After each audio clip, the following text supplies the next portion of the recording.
Hello everyone, good afternoon, it's Gene and I'm back with another video, so I'm going to try to keep this one short and sweet. I just happened to see this image as I was clicking around YouTube. So first of all, I want to give credit to Memology 101. It was actually on his, I think it's the community tab, that I saw this image, and of course Heel versus Babyface, because this is his tweet. So this apparently is a panel or a series of panels, a trio of panels from a recent Batgirl comic. Now, to be fair, I haven't read the comic. I don't know if I will be reading the comic. This is what happens when your brain's just been everywhere but where it needs to be all day long. But so I'm not quite sure if I'm going to be reading the comic itself. We'll see. So I want to be clear, this is not my evaluation or opinion of the comic. Having read it wouldn't be fair to say this is what the comic is like when I haven't read it yet.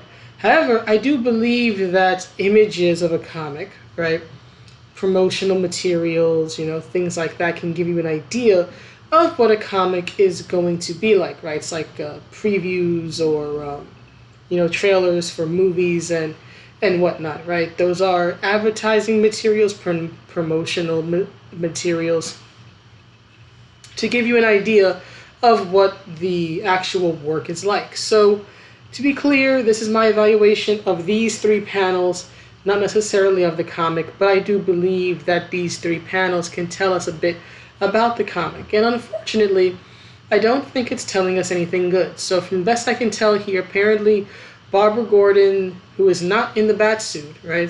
So in these images, she's not operating as Batgirl, apparently, right? She's walking around and apparently she's, witnessing protest and rioting, right? And she's talking about, will it help, right? Apparently, I know it's hard to read here. Sorry about the resizing kind of blurred it, but according to the tweet, because I have the image here, right? It says here in the panel where they're pulling down the statue, which keep in mind, that's not protesting. When you are pulling down a statue, that is not protesting. Protesting is standing across the street with your fist in the air going, pull this down, take this down, we don't like this, it's not fair, it's whatever it is that you want to say it is. That's protesting, right? That's protesting. This is a crime. So right here in the very first panel, right, on the left-hand side, they're committing a crime. I would imagine at the very least they are probably reckless endangerment, because any of those people, including Barbara, could get hurt. I would imagine trespass, especially if this is happening at night. Most museums or parks or whatnot are usually closed at night, and it looks like this is possibly taking place in a park. So that's trespass, I would imagine. So we have reckless endangerment, we have trespass, no doubt have, what's the word I'm looking for? Vandalism, right? There we go, vandalism, and a whole host of other things, other crimes that these young masked people who may or may or not be anti-fascist, right, are doing here, right? The biggest thing is that they are not protesting. They are committing several crimes, and she, as the vigilante crime fighter, is doing nothing. In fact, according to again, I'm looking at the actual image on my YouTube screen, and in that panel where they're pulling the statue down, I'm guessing it's thought bubbles, say, take the time to re-examine our heroes and maybe find new ones. Well, I would agree with that, but here's the thing, Babs is not acting like a hero here. Witnessing these people commit a crime, right, deface a piece of city property, right, because it's the city that maintains parks and museums and statues and things like that. So she's in her jacket witnessing these people commit several crimes, and she is not acting as a concerned civilian or as Batgirl, right? She's just watching this happen and she's talking about re-examine our heroes. I would agree. And I would re-examine her as a hero, at least in this particular interpretation. Whoever, I don't know who wrote this. I'm not sure I want to know. But yeah, it's like, how can she, of all people, be talking about re-examining heroes when he or she is witnessing a crime? She's the crime fighter, and she's doing nothing to prevent it, right? And then the second panel is just, more people protesting, and it says, I don't know if these protests will actually stop the gentrification of these neighborhoods, but who's to say the best way to bring it, but who's to say what the best way to bring about change is? And is there one right way to do it? Here's the thing. Yeah, there are many ways to bring about change, some positive, some negative, some creative, some constructive, some destructive, right? But allowing people to commit crimes is definitely the destructive, unproductive way. And that's what she's doing here. Now, at the very least in the second panel, it does appear that the people are just protesting. I find it interesting that the image, looks like a blonde person. I can't tell if it's a man or a woman because I can't see their face. But they have a sign that says, leave the mom and pop stores alone. I would agree. Now, tell that to the wannabe revolutionaries, right, who walk around with a certain 3 letters, right, and claim to represent people who look like me, right? Tell that to those people who march into the neighborhoods where you find small businesses and small mom and pop stores, and these type of people more often than not will go in and they will bust up and attack these businesses, right? These small mom and pop stores that are essential to their communities, right? Because type of inner city communities don't have a big chain store to get your food or your medicine or whatever it is that you need, right? That, say, a more trendy, affluent part of New York City or Gotham City, whatever city you are talking about, would have. So I agree with leave the mom and pop stores alone. But tell that to the revolutionaries and the wannabe heroes and rioters who, come up on these type of stores and break down their door and steal the items and trash the store. Tell it to them. Tell it to them. Because it's those people who need to be stopped. Right, and then you have the final panel, right, the rectangular panel, where Babs says, I became Batgirl on a whim, but once I donned the suit, there was no going back. It was a way to do some real good, but have I? Well, I can answer this question for Babs real quick. No, honey. No, you haven't done any good. At least according to this image, you have not done any good because you haven't done any damn thing yet. You're standing there in regular clothes, right? I guess holding some person's hand, some girl's hand, some brown lady's hand. I don't know who the hell that chick is, don't care. But you are standing here, right? Standing hand in hand, I guess, with the regular man and woman, or I'm gonna say these two are both women, given that the person on the left, it seems having the blue nail polish, and the person on the right looks to be a brown woman, right? So you're standing here holding people's hands, but you're not going out and saving people's lives and protecting them. That's what a crime fighter is supposed to do. That's what the members of the Bat family are supposed to do. Here's the thing. The members of the Bat family, whatever their personal... Okay, there we go. The camera went weird for a minute. But whatever their personal affiliations, right, or political leanings as individual people, like for example, now I want to be clear, I'm not saying that Bruce Wayne is this. I'm just taking an educated guess. Let's just say that it would not surprise me, personally, if it was revealed or had ever been revealed in a Batman comic. There's literally like nearly 1,000 or over 1,000 or whatnot, given that the comic's been around for 80 some years. So it's quite possible that at some point, some writer, some story would have revealed that, let's assume that Bruce Wayne, right, the individual person, is a conservative, right? Or at the very least, when it comes to business, finances, money, he leans conservatively, right? I don't think that's a bad assumption to make, right? Billionaire, very rich man, runs several businesses. It would not surprise me, let's say, if at some point he had been identified as a conservative, right?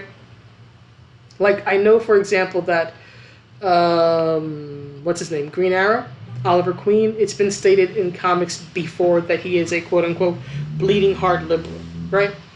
So I know that in comics from time to time, these sort of tidbits about a character are brought up, right? It's kind of like, a fast facts type thing. Hey, did you know that so-and-so character is this or does that?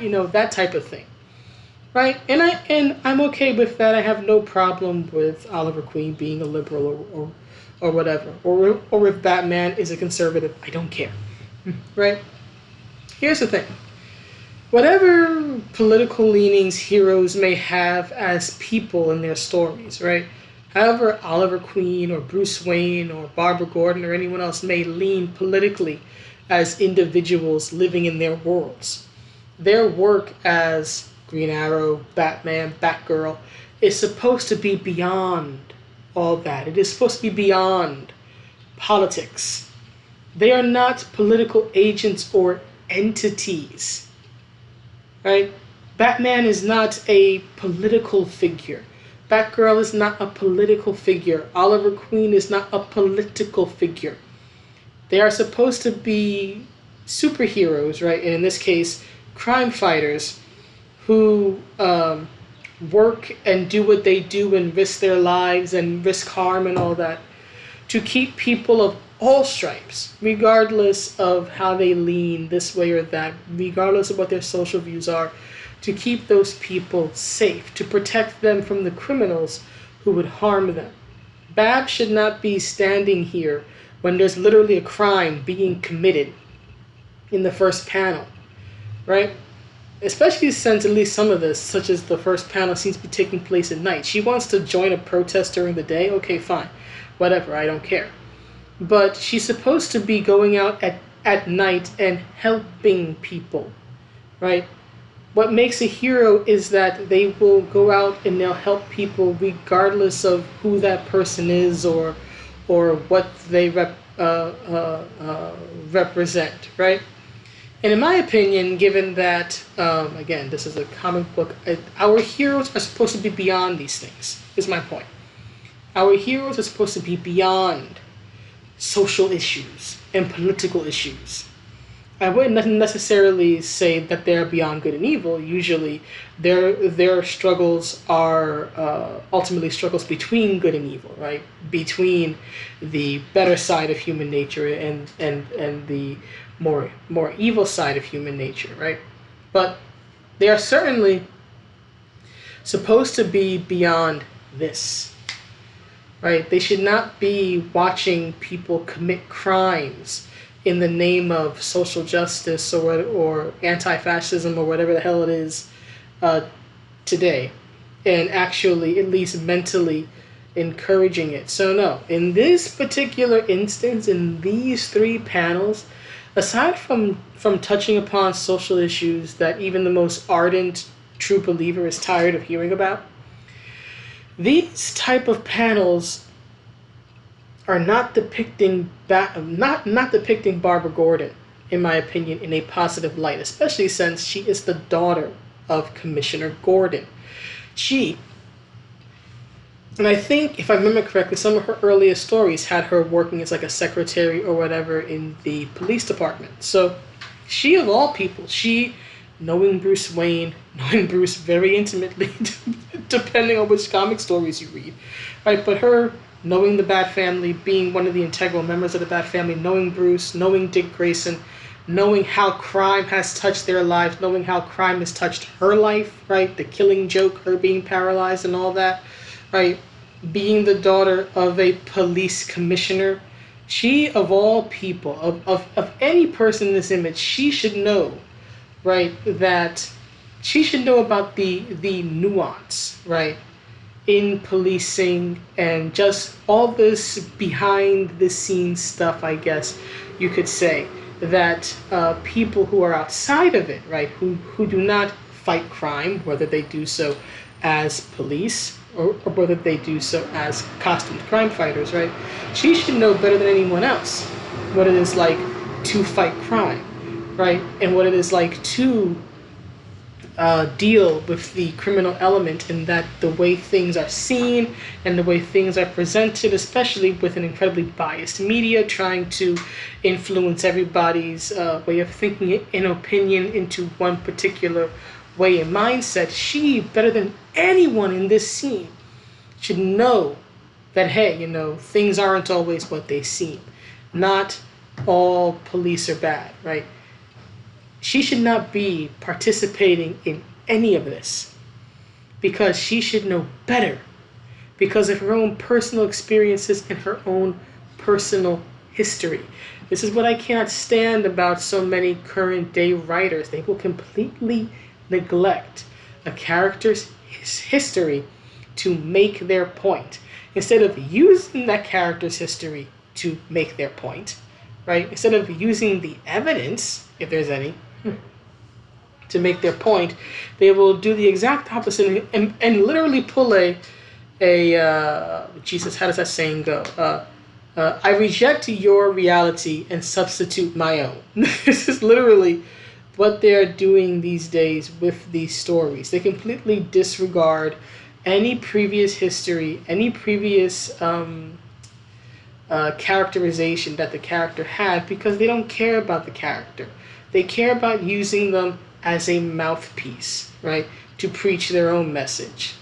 Damn whether or not it makes sense, damn whether or not it's right or wrong, damn whether or not it's divisive and may turn people away from your work. All they care about is getting the message out there. And the message in these 3 panels, in my opinion, is clearly, that not just protesting, but that looting, rioting, basically committing crimes and being violent is okay, right? It's permissible. If you're being violent for the right reasons, right? If you're fighting against the evil oppressor who hasn't been oppressing you, right? Then you are good and you are just. It's just sad. It's like you would think that people working on a story about a crime fighter, right? About a person who's been paralyzed, who's truly experienced what crime is and what crime does and how crime impacts you and your loved ones and what it does to you mentally and physically. You would think they would respect that,